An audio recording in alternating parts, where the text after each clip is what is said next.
ရှစ်ခုမြောက် tense ဖြစ်တဲ့ past perfect continuous tense ကိုရှင်းပြပေးပါမယ်။ဥပမာလေးတွေကိုတစ်ချက်ကြည့်အောင်နော်။ We had been playing video games for 5 hours. ငါတို့တွေက video game ကို9နာရီလောက်ကြာအောင်ထိကစားနေခဲ့ကြတာပေါ့နော်။နောက်တစ်ခုကကျတော့ she had been cooking food for 3 years. သူကဒီပေါ့နော်အစားအသောက်တွေပဲချက်ပြုတ်လာတာ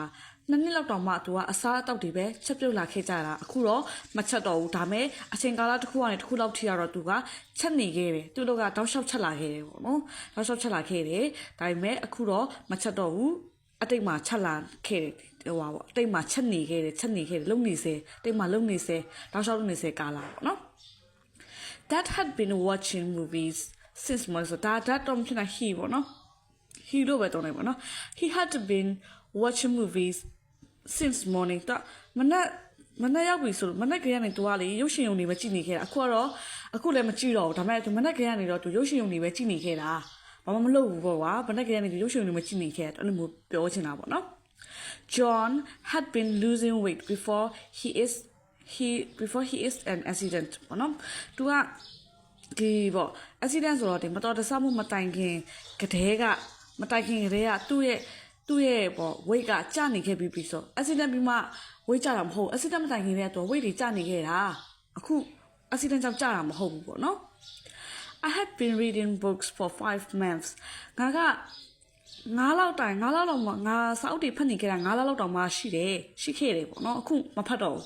9လောက်ဖတ်ပြီးတော့ရက်လိုက်ပြီ9လောက်တိုင်အောင်တော့သူကမလုပ်နေခဲ့တယ်ဖတ်နေခဲ့တယ်အခုတော့မဖတ်တော့ဘူးပေါ့နော်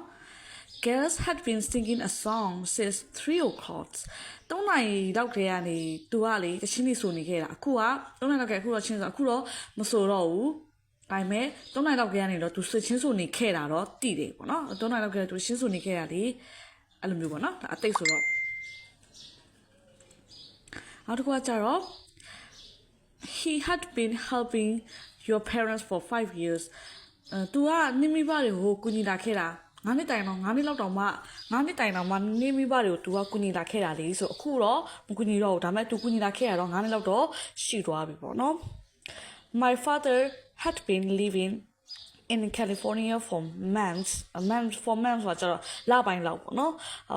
ငါမိဘတွေကဒီ California မှာလပိုင်းလောက်ထိနေhad been living ဆိုတော့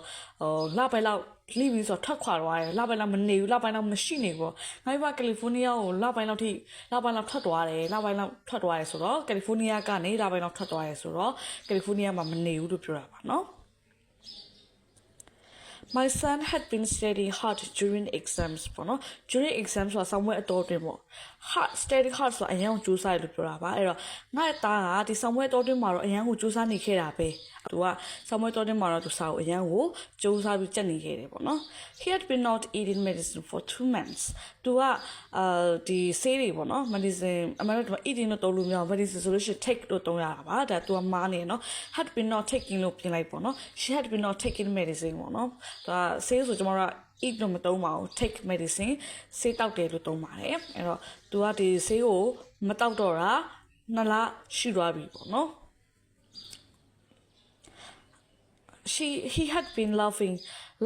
loud since little age ဆိုတာကျတော့အသက်ငယ်လေးတွေကပေါ့နော်တက်သူကလေးငယ်တွေပေါက်ဆက်ကွေးပေါ့နော်ပေါက်ဆက်ကွေးအဲ့လိုမျိုးအရွယ်တွေကနေသူကရီးပြီဆိုလို့ရှိမှလည်းကြက်ကြက်လောက်မှရီးခဲ့တာအခုတော့ကြက်လောက်မရီးတော့ဒါပေမဲ့သူငယ်လေးတော့သူကကြက်ကြက်လောက်ရီးလေးရှိခဲ့တယ်ပေါ့နော် Carrie had been running a 10 kilometer for a young ageနော်for a young age ဆိုတာကျတော့ဒီလူငယ်တယောက်အနေနဲ့ပေါ့နော်လူငယ်တယောက်အနေနဲ့သူကကယ်ရီယာပေါ့နော်လူငယ်တယောက်အနေနဲ့10 ကီလိုမီတာကိုသူကပြေးနေခဲ့တယ်ပေါ့လူငယ်တယောက်အရွယ်လောက်တော့ပေါ့နော်သူလူငယ်တယောက်အနေနဲ့ဆိုလို့ရှိရင်တော့သူလူငယ်အရွယ်အသက်အရွယ်လောက်တော့ဆိုလို့ရှိရင်သူကဒီ10 ကီလိုမီတာလောက်ကိုတော့သူပြေးနေခဲ့စေပဲပေါ့နော်ဒီလိုသူကကယ်ရီယာOkay, he had been calling your clients for 2 years. For 2 years, your client, no? Me, no, tu ni customer, client ဆိုတာကိုယ့်ရဲ့ဖောက်တယ်ပေါ့ customer တွေလည်းတူပဲ client နဲ့ customer တူပဲပေါ့နော်မေးရဖောက်တယ်ကို तू က2နှစ်လောက်တောင်မှတဲ့ခေါ်နေခဲ့တယ်ပေါ့နော်အခုတော့ तू ခေါ်တာရက်သွားပြီပေါ့မေးရဖောက်တယ်တော့2နှစ်လောက်တောင်မှ तू ခေါ်နေခဲ့တယ်ပေါ့ I had been doing a job at a young age young age ဆိုတော့ तू ငယ်တော့ပေါ့နော် ငါငယ်တော့ကတော့ငါငယ်တဲ့အရွယ်တော့ကတော့ a job ဆိုအလုပ်တစ်ခုတော့ငါလုပ်နေခဲ့တာပဲပေါ့ငါလည်းငယ်တော့ကတော့ခုငါငယ်တော့ငါအလုပ်တစ်ခုတော့လုပ်နေခဲ့တာပဲပြောချင်တာမေးရမှာဆိုတော့ငါအလုပ်လုပ်နေခဲ့တာပဲပေါ့အခုတော့ငါအသက်ကြီးတော့မလုပ်တော့ဘူးအဲ့လိုမျိုးပုံစံမျိုးပေါ့နော်မေးရမှာတော့ငါလုပ်နေခဲ့တာပဲပေါ့အခုချိန်အလုပ်လုပ်နေရပေါ့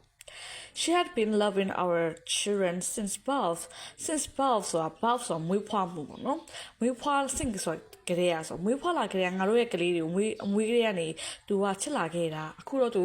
ချစ်ချင်မှလည်းချစ်တော့မယ်ချစ်လည်းချစ်နေမှာမချစ်လည်းမချစ်နေဒါပေမဲ့သူကတော့တေချာတခုကတော့သူမွေးလာတဲ့ဒီကလေးတွေကိုသူချစ်လာခဲ့သူတို့ကလေးချစ်လာခဲ့တာပေါ့နော် I had been listening a podcast for 3 weeksအလီယာမားနေရပေါ့နော်listening ကကျတော့ listening အတိတ်ပဲကျမြေငါချတာ listening podcast ကကျတော့မဖြစ်နိုင်တော့ listening ဖြစ်လိမ့်မယ် LST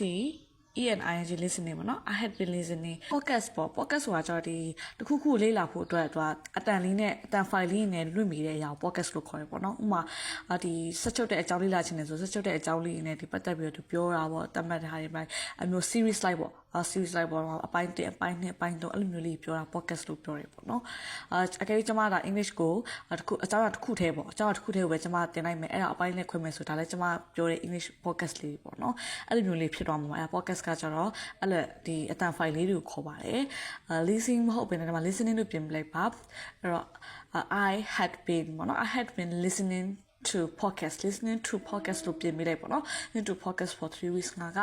3ပတ်လောက်ထိပေါ့နော်3ပတ်လောက်ထိငါကဒီ podcast လေးတွေကိုနားထောင်နေခဲ့တယ်ပေါ့နော်အခုတော့နားထောင်တော့ဘူးဒါပေမဲ့ငါနားထောင်ခဲ့ရတော့3ပတ်လောက်တော့ရှိတယ်ပေါ့နော်နောက်တစ်ခါကျတော့ they had been using an iPhone for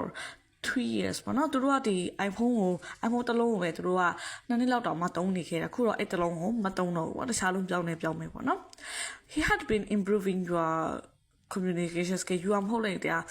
his လို့တုံးလိုက်ပြောင်းလိုက်ပေါ့နော် he had been improving his communication skills ပေါ့နော်သူကcommunication ဆိုတာပြုမှုဆက်ဆံတာเนาะဆက်ဆံတာပေါ့နော် communicationဆက်ဆံတဲ့အရာပေါ့နော်ဆက်ဆံတဲ့နေရာမှာကောင်းမွန်လာတယ်ပေါ့နော် had been improving ဆိုတော့သူရဲ့ပြောဆိုဆက်ဆံမှုနေရာတွေကသူကောင်းမွန်လာခဲ့တယ်ပေါ့နော်တိုးတက်လာခဲ့တယ် Temple ဆိုဖះအကြောင်းပေါ့နော် Temple had been open in morning for decades ပေါ့နော် for decades ဆိုတာကျတော့10စုနှစ်ပြောရတယ် for decades မှာ aspect ထည့်တဲ့အတွက်ကြောင့်10စုနှစ်တိုင်းပေါ့နော်10စုနှစ်များစွာပေါ့နော်10စုနှစ်များစွာအထိပေါ့နော်10စုနှစ်များစွာလောက်ထိဒီရဲ့ Temple ဒီဖះအကြောင်းကမနဲ့ပဲဖွင့်လာခဲ့တာပေါ့နော်မနဲ့ဆိုရှင်ဒီဖះအကြောင်းဖွင့်လာခဲ့တာ10စုနှစ်လောက်ရှိပြီပေါ့နော်10စုနှစ်လောက်ရှိပြီအခုတော့သူမဖွင့်တော့ဘူးပေါ့မနဲ့ဆိုလို့ရှင်သူနည်းနည်းထူးဆန်းတော့ပေါ့10စုနှစ်လောက်တော့ရှိပြီဒီလုံနေကြပေါ့နော် I had been learning English for 2 years ပေါ့နော်ငါကအင်္ဂလိပ်စာလေ့လာခဲ့တာနည်းနည်းလောက်တော့ရှိပြီအခုတော့အင်္ဂလိပ်စာလေ့လာမယ်မလေ့လာရင်လည်းမလေ့လာဘူးပေါ့နော်ဒါပေမဲ့သူစာလေ့လာလှုပ်လာခဲ့တာတော့ဘယ်လောက်ရှိသွားလဲနည်းနည်းတော့ရှိသွားခဲ့တယ်ပေါ့နော်အသိပေါ့နော်Okay ဒါဆိုလို့ရှိရင်တော့